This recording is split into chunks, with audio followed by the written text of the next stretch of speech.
Green leaf जंगल के गहरे हिस्से में, जहां धूप पेड़ों की छतरियों के बीच नाचती थी और हवा में चीड़ और जंगली फूलों की खुशबू होती थी, एक शरारती बंदर मिलो और एक कोमल भालू ब्रूनो रहते थे। हालांकि वे एक दूसरे से बहुत अलग थे, लेकिन उनकी दोस्ती पूरे जंगल में मशहूर थी। मिलो हमेशा चंचल रहता था, डालियों पर झूलता, जोर जोर से बातें करता और दूसरे जानवरों के साथ मजाक करता। वहीं ब्रूनो धीमे और स्थिर स्वभाव का था, अपने दिन नदी के किनारे मछली पकड़ने या छाया में आराम करने में बिताता। इन अंतरों के बावजूद दोनों अच्छे दोस्त थे और एक दूसरे के बिना रह नहीं सकते थे।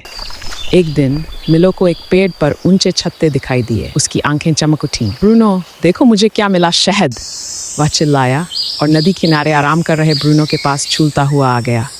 शहद का नाम सुनते ही ब्रूनो की नाक फटकी। वह मधुमक्खियों का छत्ता है मिलो, मधुमक्खियां खतरनाक हो सकती हैं, शायद हमें इसे छोड़ देना चाहिए, उसने सावधानी से कहा। लेकिन मिलो पहले ही पेड़ पर चढ़ने लगा था।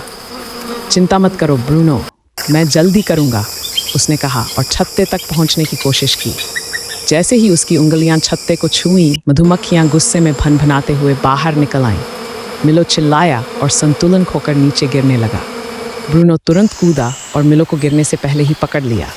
पकड़ो, वह गुर्राया और मिलो को अपने मोटे फर से ढक लिया, जबकि मधुमक्खियां उनके चारों ओर भनभनाने लगीं। ब्रूनो जितनी तेजी से भाग सकता था भागा और आखिरकार झुंड से बचने के लिए नदी में कूद गया।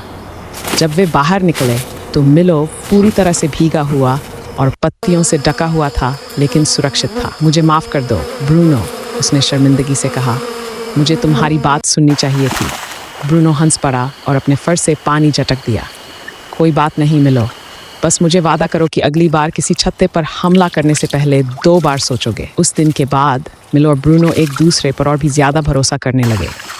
मिलो ने ब्रूनो को पेड़ चढ़ना और सबसे रसीले फल ढूंढना सिखाया, जबकि ब्रूनो ने मिलो को मछली पकड़ना और मुसीबत से बचना सिखाया। उनकी दोस्ती ने जंगल के हर किसी को ये याद दिला दिया कि सबसे अलग अलग जोड़े भी एक दूसरे में सबसे अच्छा ला सकते हैं। और इस तरह बंदर और भालू ने अपने रोमांच जारी रखे, यह साबित करते हुए कि सच्ची दोस्ती की कोई सीमा नहीं होती।